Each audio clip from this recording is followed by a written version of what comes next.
तो नेक्स्ट आज है लेक्चर 03, थोड़ा सा इलेक्ट्रिक फील्ड के बारे में देखते हैं। इलेक्ट्रिक फील्ड को हम कैसे स्टडी करने वाले हैं। तो इलेक्ट्रिक फील्ड में सिंपल, तो अगर किसी भी सर्टेन चार्ज की वजह से, जैसे मान के चलो यहाँ पे प्लस क्यू चार्ज है, क्यू, अब इस पॉइंट के वजह से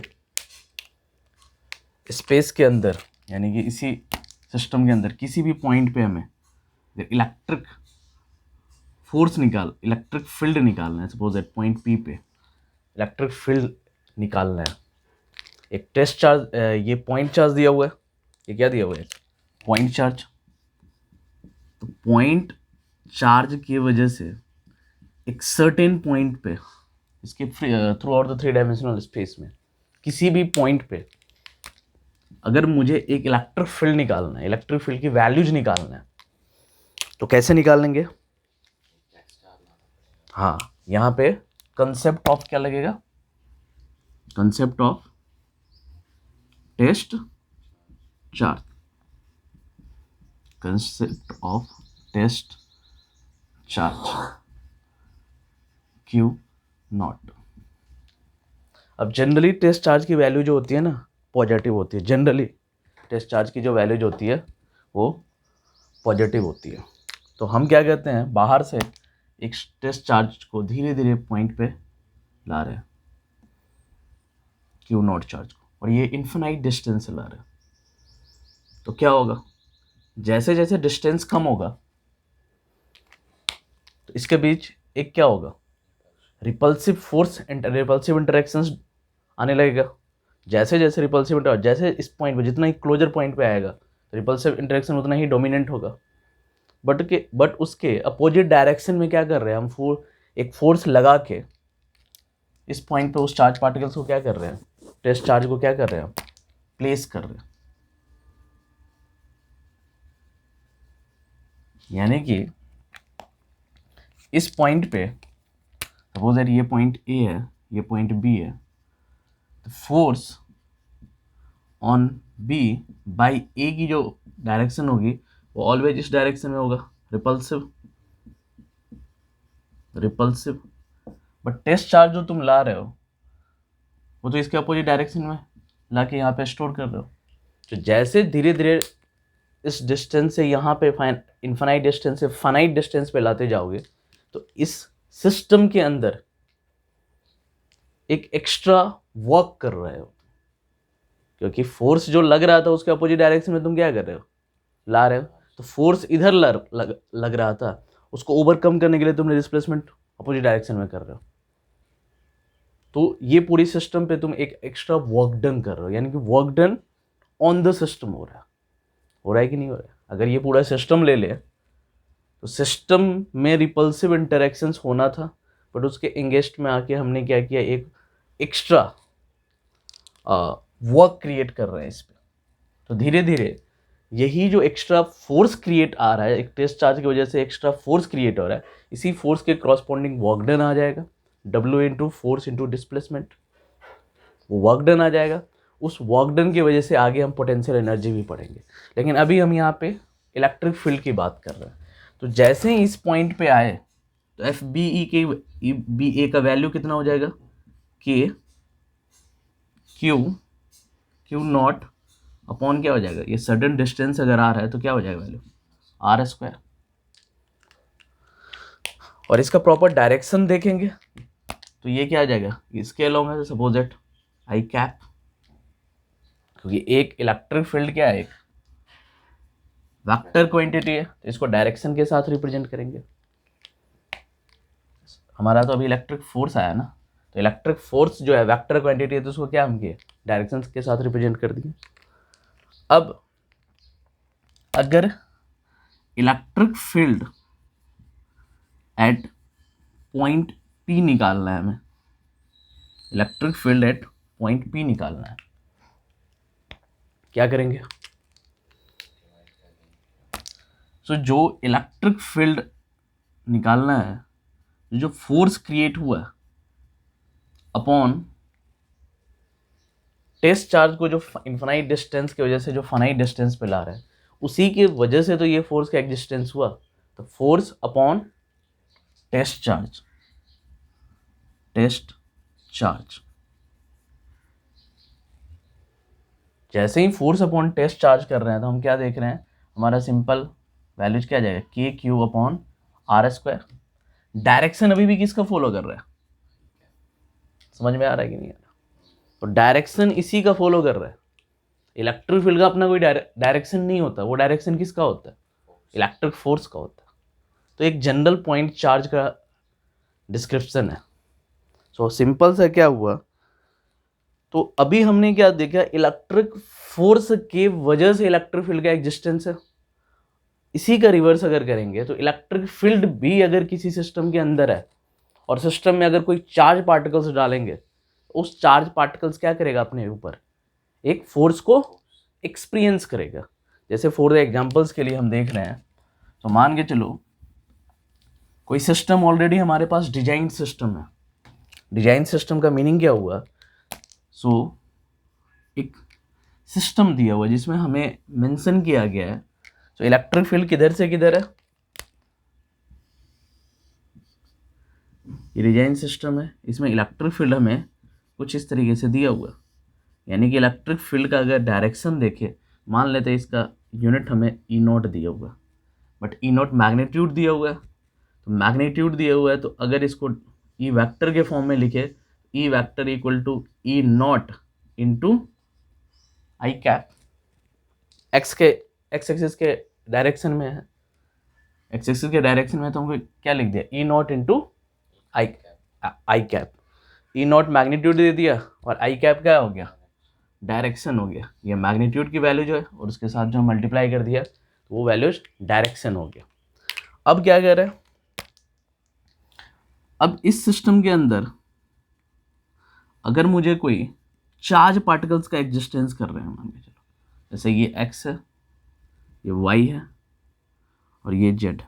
अगर कोई सिस्टम के अंदर चार्ज पार्टिकल्स है तो कॉन्टिन्यूसली, अच्छा कॉन्टिन्यूसली इलेक्ट्रिक फील्ड लाइन्स इधर कब आते रहेगी, कुछ ना कुछ यहाँ पे क्या होगा, पॉजिटिव होगा, positive away from positive towards negative. Away from positive towards negative कहने का मतलब क्या होगा, तो अगर पॉजिटिव चार्ज के वजह से किसी पॉइंट पी पे निकालना है, तो इलेक्ट्रिक फील्ड हमेशा इस पॉइंट, इस टेस्ट चार्ज से क्या होगा, अवे होगा। अवे बोलने का रीजन क्या है, जैसे ही टेस्ट चार्ज को इस पॉइंट पे लाओगे तो यहाँ पे क्या होगा, एक इलेक्ट्रिक फोर्स जनरेट होगा, और वो इलेक्ट्रिक फोर्स रिपल्सिव नेचर का होगा।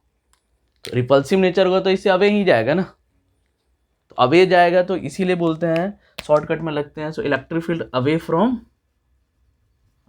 क्या, इलेक्ट्रिक फील्ड, हाँ नहीं, away from positive charge. Positive charge से इलेक्ट्रिक फील्ड लाइंस क्या होती है, दूर जाती है। अगर इस पॉइंट इसके वजह से हमें इस पॉइंट पे निकालना है, तो क्या कहेंगे, अवे फ्रॉम पॉजिटिव चार्ज, ठीक है। इसी में अगर निगेटिव की वजह से निकालना है, तो निगेटिव की वजह से क्या हो जाएगा, निगेटिव की वजह से डाले तो towards negative charge. Electric field की लाइंस की जो वैल्यूज होगा वो टुवर्ड्स निगेटिव चार्ज होगा, इलेक्ट्रिक फील्ड की वैल्यूज होगी। ये की है सिंपल। अगर कोई टेस्ट चार्ज डालेंगे तो इसमें क्या होगा, अट्रैक्टिव इंटरेक्शंस होगा। अट्रैक्टिव इंटरेक्शंस होगा तो इलेक्ट्रिक फील्ड की डायरेक्शन क्या होगा, towards the negative charge. Clear है। तो ये अवे फ्रॉम पॉजिटिव चार्ज और टुवर्ड्स निगेटिव चार्ज का कॉन्सेप्ट हो गया, towards negative charge, towards negative charge. अब इलेक्ट्रिक फील्ड लाइंस दिया हुआ है, तो इस इलेक्ट्रिक फील्ड लाइंस में दोनों तरह का चार्ज पार्टिकल्स आ सकता है। पॉजिटिव चार्ज पार्टिकल्स भी आ सकता है इस इलेक्ट्रिक फील्ड के रीजन में, और एक निगेटिव चार्ज पार्टिकल्स भी आ जाता है। तो पॉजिटिव चार्ज पार्टिकल्स को कैसे डील करेंगे, और निगेटिव चार्ज, मान के चलो हमने पॉजिटिव चार्ज रख दिया एक, सपोज दैट प्रोटॉन, क्या रख दिया, प्रोटॉन। तो जैसे ही एक पॉजिटिव चार्ज हमने रख दिया प्रोटॉन, तो प्रोटॉन पे पॉजिटिव चार्ज है, इसका इलेक्ट्रिक फील्ड मुझे पता है कितना, ई नॉट। तो इस पर नेट फोर्स किधर लगेगा, पॉजिटिव चार्ज, हाँ, टुवर्ड्स पॉजिटिव, तो एट पॉजिटिव चार्ज पे, चार्ज प्लस ई पे नेट जो फोर्स लगेगा वो एफ इक्वल टू क्या लगेगा, Q E. F equal to क्या होता है, क्यू ई। और डायरेक्शन किसका फॉलो करेगा, आई कैप का। तो क्यू की वैल्यू हमने कितना दिया हुआ है, ई कितना प्लस में, तो प्लस ई। यहाँ पे जो क्यू ले रहे हो वो क्या होना चाहिए, अपना विदाउट मैग्नीट्यूड के साथ होना चाहिए। क्यू को मोड नहीं डाल देंगे, क्यू विद मैग्नीट्यूड के साथ, और electric field magnitude with direction के साथ। तो क्यू को हमने प्लस ही रखा, ई और साथ में क्या आई कैप, तो प्लस ई कैपिटल ई। इसका मतलब क्या हो गया, जब भी कोई पॉजिटिव चार्ज हम डाल रहे हैं, जैसे प्रोटॉन डाल दिया, तो प्रोटॉन पे जो चार्ज फोर्स लगेगा वो अलोंग द किसके लगेगा, इलेक्ट्रिक फील्ड के डायरेक्शन में। तो यहाँ पे जो एफ एक्सपीरियंस किया गया एफ प्लस क्यू के द्वारा, वो क्या हो गया, along the direction of electric field. अब इसी इलेक्ट्रिक फील्ड के रीजन में एक नेगेटिव चार्ज को इंट्रोड्यूस करते हैं, माइनस ई। तो जैसे ही नेगेटिव चार्ज को इंट्रोड्यूस कर रहे हैं तो क्या हो रहा है, हाँ, इलेक्ट्रिक फील्ड क्यों ओबे होगा, क्योंकि क्यू की वैल्यू यहाँ पे क्या होगी, माइनस ही। यहाँ पे देखेंगे सिंपल, एट नेगेटिव चार्ज पे जैसे वैल्यू देख रहे हैं, तो नेगेटिव चार्ज पे क्या हो जाएगा, F vector equal to Q के जगह पे क्या यूज करेंगे, माइनस ई वेक्टर, अभी भी आई कैफ है, तो ये हो जाएगा माइनस ई आई कैफ। तो ये माइनस साइन क्या देगा, 180 डिग्री का फेज दे देगा। पहले हमारा जा रहा था किधर, प्लस आई। अब ये माइनस साइन सिर्फ रोल किस में प्ले करने वाला है, डायरेक्शन में। वो 180 डिग्री से क्या करेगा, इसको इन्वर्ट करेगा। तो अब हमारा डायरेक्शन किधर हो जाएगा, अपोजिट हो जाएगा, एफ माइनस क्यू। तो डाइपोल्स में देखे हो गया, डाइपोल्स में क्या होता था, एक पॉजिटिव नेगेटिव, आगे हम पढ़ेंगे डाइपोल्स, उसमें क्या होता है, एक नेगेटिव होता था, एक पॉजिटिव होता है। तो नेगेटिव वाला फोर्स इधर एक्सपीरियंस कर रहा है और पॉजिटिव वाला फोर्स अपोजिट डायरेक्शन में एक्सपीरियंस कर रहा है।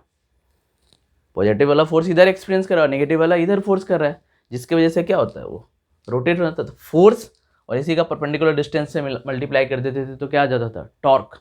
उसके वजह से वो क्या करता था, रोटेट करना चाहता था अंडर यूनिफॉर्म इलेक्ट्रिक फील्ड। अभी यूनिफॉर्म इलेक्ट्रिक फील्ड है कि नॉन यूनिफॉर्म इलेक्ट्रिक फील्ड है, नॉन यूनिफॉर्म है। वैल्यू चेंज हो रहा है मैग्नीट्यूड टाइम के अकॉर्डिंग, हाँ, टाइम के अकॉर्डिंग चेंज हो रहा है। तो क्या है ये, यूनिफॉर्म इलेक्ट्रिक फील्ड है। तो जब यूनिफॉर्म इलेक्ट्रिक फील्ड में डालेंगे तो फोर्स की वैल्यू भी थ्रू आउट द सिस्टम क्या होगा, कांस्टेंट ही आएगा, एक स्पेसिफाइड चार्ज पार्टिकल्स के द्वारा। यहाँ पे ई आया, यहाँ पे माइनस ई आया। तो इसका मीनिंग क्या हुआ, सिंपल सा। सो अगर किसी भी सिस्टम में इलेक्ट्रिक फील्ड ऑलरेडी दिया हुआ है किसी इलेक्ट्रिक फील्ड रीजन में, तो वहाँ पे अगर पॉजिटिव चार्ज ला रहे हो तो वो उसकी जो एक्सेलरेटिंग होगी वो टुवर्ड्स द इलेक्ट्रिक फील्ड होगा। बट अगर कोई नेगेटिव चार्ज ला रहे हो तो उसकी एक्सेलरेटिंग जो होगी वो opposite the direction of electric field होगा। अब यहाँ पे एक्चुअली यूनिफॉर्मली एक्सेलरेट हो रहा है, तो जो काइनेमेटिक्स के इक्वेशंस पढ़े हो, कौन कौन सा इक्वेशंस पढ़े हो, 3 इक्वेशंस पढ़े हो ना, v equal to U plus A T, वो भी अप्लाई कर सकते हो, V square equal to U square plus 2as, ये भी अप्लाई कर सकते हो। और क्या आता है, s equal to U T plus half at square, ये तीनों अप्लाई कर सकते हो। और तीनों को अप्लाई करने के क्रॉसपॉन्डिंग वी एस यू, जो भी अनडिफाइंड पैरामीटर होगा, जो भी फाइंडिंग पैरामीटर होगा, उसको हम इजीली क्या कर सकते हैं, फाइंड आउट कर सकते हैं। क्लियर है। तो ये एक जनरल हो गया। हॉरिजेंटल मोशन में अगर मान के चलो कोई इलेक्ट्रिक फील्ड दिया हुआ, हॉरिजेंटली दिया हुआ है, तो हॉरिजेंटली मोशन में वो किस तरीके से इलेक्ट्रिक फील्ड के प्रेजेंस में एक्सेलरेट करेगा, उसके क्रॉसपॉन्डिंग का है ये डिस्कशन। सिर्फ डायरेक्शन बड़ा इंपॉर्टेंट है, डायरेक्शन को कैसे हैंडल करते हैं। क्लियर है। अब ये तो हॉरिजेंटल मोशन का हो गया। अगर मान के चलो कभी वर्टिकली दिया हुआ है, जैसे मान के चलो कभी कभी क्वेश्चन क्या दिया होता है, सो एक चार्ज पार्टिकल्स है, जो एयर में ये चार्ज पार्टिकल्स है, ये चार्ज पार्टिकल्स है, इस पे चार्ज क्या है, प्लस, सपोज दैट क्यू है, तो प्लस क्यू है, तो प्लस क्यू चार्ज की वजह से अब इसमें हमने क्या किया, एक इलेक्ट्रिक फील्ड क्या ले रहे हैं, वर्टिकली ले लिया, इलेक्ट्रिक फील्ड हमने क्या ले लिया, वर्टिकली ले लिया, तो वर्टिकली में ऊपर की तरफ इलेक्ट्रिक फील्ड का डायरेक्शन होगा। तो अब ये चार्ज पार्टिकल्स एक्सपीरियंस क्या कर रहा होगा, इलेक्ट्रिक फील्ड फोर्स जो एक्सपीरियंस कर रहा होगा, यहाँ पे इलेक्ट्रिक फील्ड लिए, यहाँ पे चार्ज पार्टिकल्स लिए, तो ये क्या कर रहा होगा, एक इलेक्ट्रिक फोर्स एक्सपीरियंस कर रहा होगा। वो इलेक्ट्रिक फोर्स किधर एक्सपीरियंस कर रहा होगा, किधर एक्सपीरियंस कर रहा होगा इलेक्ट्रिक फोर्स, वर्टिकली है ना। अरे अपवार्ड एक्सपीरियंस नहीं कर रहा होगा, अभी तो पढ़े हैं, क्या पढ़े हैं, टुवर्ड्स इलेक्ट्रिक फील्ड। फोर्स की वैल्यू कितना हो जाएगा, Q plus Q multiply by E J cap, नहीं होगा, एफ इक्वल टू क्या हो जाएगा, क्यू ई। तो हमें मैग्नीट्यूड कितना आ गया एफ का, अगर मैग्नीट्यूड की बात करें एफ का, तो कितना आ गया, क्यू ई, सिंपल, और डायरेक्शन किधर हो जाएगा, अलोंग द वाई एक्सिस। अब कर रहा है, तो ये पार्टिकल्स अपने इक्विलिब्रियम को क्या कर रहा है, सस्टेन कर रहा है। अगर ये पार्टिकल्स इक्विलिब्रियम को सस्टेन कर रहा है, तो इसका horizontal as well as vertical direction का सारा फोर्स क्या होना चाहिए, जीरो होना चाहिए। Sum of horizontal as well as vertical force का नेट सम क्या होना चाहिए, जीरो होना चाहिए। तो ऊपर की तरफ हमें एक इलेक्ट्रोस्टैटिक फोर्स दिख रहा है, और नीचे की तरफ ग्रेविटी की जो फोर्स लगेगी वेट के वजह से, वो तो ऑलरेडी नीचे की तरफ लगेगा ही लगेगा ना। यहाँ पे क्या लगेगा, एम जी, ये हो जाएगा मास ऑफ चार्ज, ये लगेगा कि नहीं लगेगा। अब मान के चलो हमने प्रोटॉन ले लेंगे तो मास ऑफ प्रोटॉन हो जाएगा, इलेक्ट्रॉन ले लेंगे तो मास ऑफ इलेक्ट्रॉन हो जाएगा। तो हमें अगर हॉरिजेंटली दे रखा, वर्टिकली दे रखा है और कह रहा है ये सिस्टम में जो चार्ज पार्टिकल्स है वो इक्विलिब्रियम है, तो यहाँ पे कौन सा इक्विलिब्रियम होगा, पॉइंट इक्विलिब्रियम हो रहा है। बहुत सारे चार्ज पार्टिकल्स हो सकते हैं, हो सकता है पूरी सिस्टम इक्विलिब्रियम में हो, लेकिन अभी हम पॉइंट इक्विलिब्रियम की बात कर रहे हैं। तो हम सिंपल क्या इक्वेशंस लिखेंगे, यहाँ पे तो समेशन ऑफ क्या लिखेंगे, एच जेड लिखेंगे, F Z F Y, summation of F Y equal to zero. ऊपर की तरफ जो फोर्स लग रहा है वो क्या लग रहा है, क्यू ई, और नीचे की तरफ लग जा रहा है जो एम जी लग रहा है। तो डायरेक्ट हम क्या लिख सकते हैं, Q E minus M G equal to zero.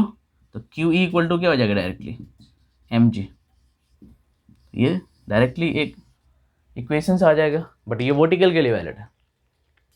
तो सिंपल अभी क्या डिस्कशन तुमने देखा। तो जब भी किसी पॉइंट चार्ज पे कोई इलेक्ट्रिक फील्ड का एग्जिस्टेंस होता है तो उसको हम कैसे सॉल्व करते हैं, क्लियर हुआ। तो जब भी किसी पॉइंट चार्ज पे इलेक्ट्रिक फील्ड का एग्जिस्टेंस होगा तो कैसे सॉल्व करेंगे, ठीक है। अब इसी में थोड़ा सा, तो ये हमने जस्ट पॉइंट चार्ज की वजह से पढ़ा है। अब क्वेश्चंस पॉइंट चार्ज से थोड़ा सा आगे की तरफ शिफ्ट होता है। क्या पॉइंट चार्ज से आगे की तरफ शिफ्ट होता है, सो मान के चलो कभी तुम्हारे पास जो सिस्टम दिया हुआ है वो सपोज दैट, मान के चलो कुछ इस तरीके से दिया हुआ है, या डायरेक्टली सर्कुलर दिया हुआ, सपोज दैट ये सर्कुलर सिस्टम दिया हुआ, और सर्कुलर के सेंटर से इस पॉइंट पे बोल रहा है हमें प्लस पॉइंट पी पे इस सेंटर ओ से कितना इलेक्ट्रिक फील्ड लगेगा। एक सर्कुलर रिंग दिया हुआ है, सर्कुलर रिंग में क्या होगा, इधर लो, वो सर्कुलर रिंग दिया हुआ है, तो इस रिंग में क्या है, ये रिंग है, इस रिंग का सेंटर ऑफ पॉइंट क्या होगा, यानी कि एक्सिस ऑफ रोटेशन क्या हो गया। एक्सिस ऑफ रोटेशन क्या होता है, जिस एक्सिस के अबाउट बॉडी क्या कर रही है, रोटेट कर रही है। तो सर्कुलर अभी किस प्लेन में है, हम मान लेते हैं एक्स प्लेन में, तो उसका एक्सिस ऑफ रोटेशन किधर आ जाएगा, वाई प्लेन में आएगा, क्योंकि जो एक्सिस ऑफ रोटेशन होता है वो हमेशा बॉडी के परपेंडिकुलर होता है। बॉडी का जो सरफेस है, जो बॉडी जिस प्लेन में है, उस बॉडी जिस एक्सिस को कंटेन कर रहा है उससे परपेंडिकुलर में होगा। तो अभी बॉडी हमारा वाई में, एक्स में है, हॉरिजॉन्टल प्लेन में है, तो इसका जो एक्सिस ऑफ रोटेशन आएगा वो क्या आ जाएगा, वाई में आ जाएगा। तो हमें पता है ये वाई में आने वाला है। अब वाई में जब आने वाला है तो इस हर एक पार्टिकल्स पे क्या है, ये जो इसके हर एक साइड पे क्या है, एक चार्ज पार्टिकल्स का हमने क्या लगा दिया, यूनिफॉर्मली डिस्ट्रीब्यूशन से चार्ज पार्टिकल्स। अब यूनिफॉर्मली डिस्ट्रीब्यूशन का क्या मतलब होता है चार्ज पार्टिकल्स का, यूनिफॉर्मली डिस्ट्रीब्यूशन का क्या मीनिंग होगा, बोलो। इक्वल चार्जेस होंगे, इक्वल चार्जेस चार्जेज होंगे कहाँ पे, सरफेस पर, सरफेस पे। कौन सा सरफेस पे, सर्कल के सरफेस पे। यूनिफॉर्म डिस्ट्रीब्यूशन का क्या मतलब होता है, तो मान के चलो सर्कुलर में क्या, ये सर्कमफेरेंस डिफाइन हो रहा है। सर्कल सर्कुलर हो सकता है और एक होता है डिस्क। ये क्या है, सर्कुलर, ये क्या है, सर्कुलर रिंग है, ये सर्कुलर रिंग है। और एक होता है डिस्क।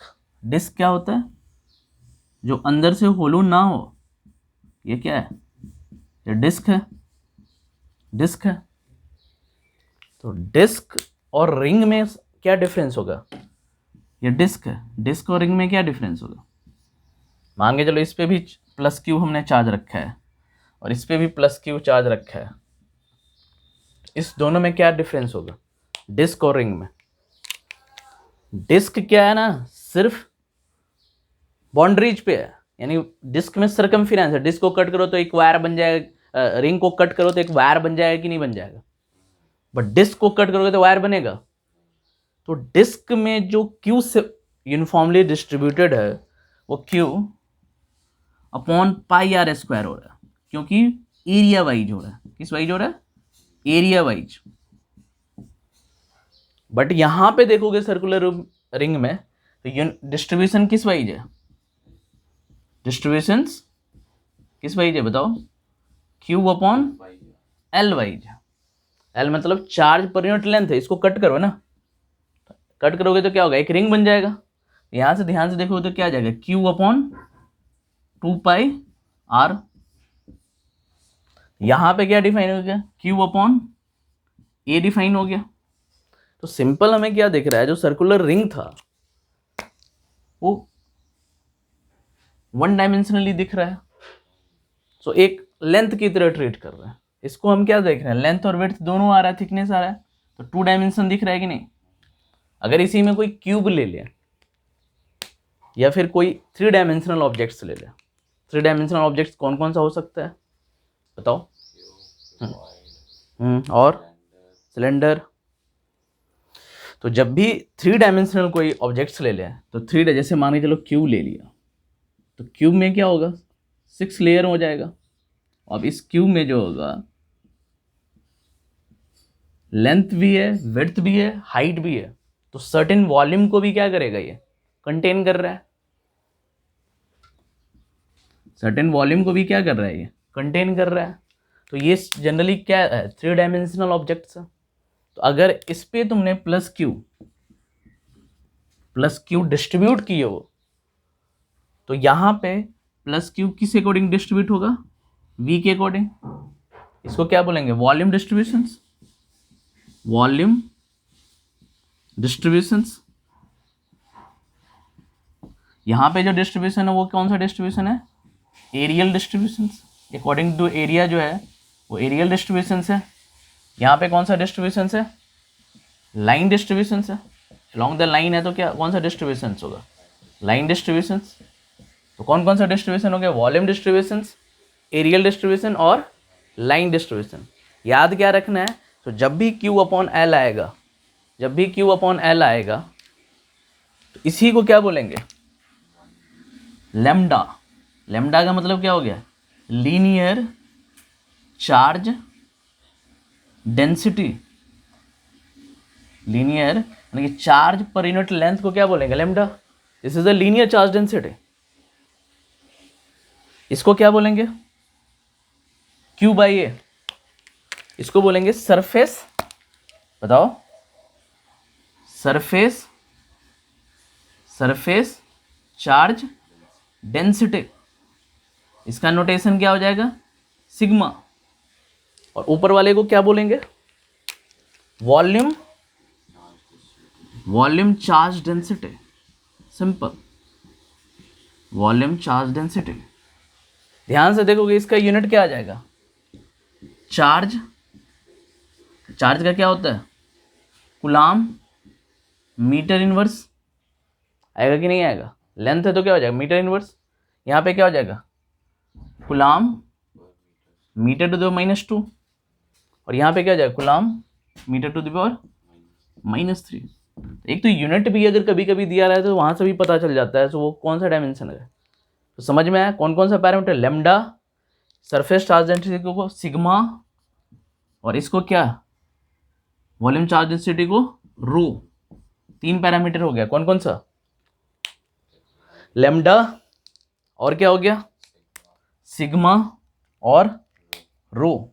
तो लेमडा 1 डायमेंशन में और सिग्मा 2 डायमेंशन में और रो 3 डायमेंशन में। तो सबसे पहले जब भी कभी क्वेश्चंस आए किसी भी पार्टिकुलर बॉडी पे कुछ चार्ज को, अब ये पॉइंट चार्ज है अभी क्या, अभी पॉइंट चार्ज नहीं है, ये तो पॉइंट चार्ज डिस्ट्रीब्यूट हो गया है, जो प्लस क्यू था वो डिस्ट्रीब्यूट हो गया है। अब डिस्ट्रीब्यूशन हमें देखना पड़ेगा, डिस्ट्रीब्यूशन किस तरीके का है, क्या वो लीनियर डिस्ट्रीब्यूशन है, क्या वो एरियल डिस्ट्रीब्यूशन है, या सरफेस डिस्ट्रीब्यूशन है, या वॉल्यूम डिस्ट्रीब्यूशन है। सबसे पहले बॉडी को देख लो डिस्ट्रीब्यूशन किस टाइप का है, उस डिस्ट्रीब्यूशन के बाद उस पर हम यूनिफॉर्म डिस्ट्रीब्यूशन का लॉजिक लगाएंगे, फिर जाके हम इलेक्ट्रिक फील्ड भी निकाल सकते हैं, इलेक्ट्रिक फोर्स भी निकाल सकते हैं, किसी भी पैरामीटर को हम कैलकुलेट कर सकते हैं। तो जैसे मान के चलो अभी हमने ये क्वेश्चंस लिया था उसके अकॉर्डिंग अभी हम बात करते हैं। तो हमने सबसे पहले जो हमारा सिस्टम दिया हुआ था, इस सिस्टम में क्या मेंशन कर रखा था, तो ये दे रखा था, इस पे कितना चार्ज था, प्लस क्यू चार्ज यूनिफॉर्मली क्या है, डिस्ट्रीब्यूटेड है। इसका हमें कुछ ना कुछ क्या दे रखा रहेगा, रेडियस दे रखेगा, और हमें ये डिस्टेंस मेंशन करेगा। सो कितने डिस्टेंस पे निकाला, मान के चलो ये रेडियस को ए ले लेते हैं, तो ये ए दे रखा है, और कितने डिस्टेंस पे निकालना है ये भी दे रखा है। तो क्वेश्चंस कुछ नहीं, क्वेश्चंस में सिर्फ इतना करना है, यहाँ पे जो डिफाइंड हो रहा है क्यू वो किसके अकॉर्डिंग आ रहा है, वो लेंथ के अकॉर्डिंग आ रहा है। समझ में आ रहा है ना, अभी जो क्यू ले रहे हैं वो किसके अकॉर्डिंग ले रहे हैं, लेंथ के अकॉर्डिंग ले रहे हैं। तो सबसे पहले स्मॉलेस्ट चार्ज की वजह से यहाँ पे निकाल लोगे। अगर मान के चलो मैं डी क्यू की वजह से निकालना चाहूँ, इस पे स्मॉलेस्ट चार्ज एलिमेंट अगर डी क्यू सेलेक्ट कर लेते हो, तो डी क्यू की वजह से, स्मॉलेस्ट चार्ज की वजह से इस पॉइंट पे निकाल लोगे। यहाँ पे अगर मान के चलो यही तो होगा, अगर कोई वो सिस्टम है, सर्कुलर सिस्टम है, तो सर्कुलर सिस्टम में क्या होगा, अगर एक्सिस ऑफ रोटेशन ये है तो इस पॉइंट पे क्या होगा, हर एक जो भी चार्ज पार्टिकल्स यहाँ पे है सबका जो डिस्टेंस होगा वो क्या होगा, ये रेडियस और प्लस ये डिस्टेंस का पाइथागोरस कर देंगे, ये रेडियस और ये डिस्टेंस का पाइथागोरस कर देंगे, वहीं से हमें क्या मिल जाएगा, डिस्टेंस मिल जाएगा। जैसे मान के चलो इसका डिस्टेंस मुझे फाइंड आउट करना है, तो ये एरिया, ये रेडियस ए दिया हुआ है, ये एक्स दिया हुआ, तो इसकी वैल्यू कितना हो जाएगी, सिंपल √a² प्लस x²। अब ध्यान से क्या देखना है, ये तो राइट एंगल ट्राइंगल होगा, या तो मुझे क्वेश्चन में ये एंगल में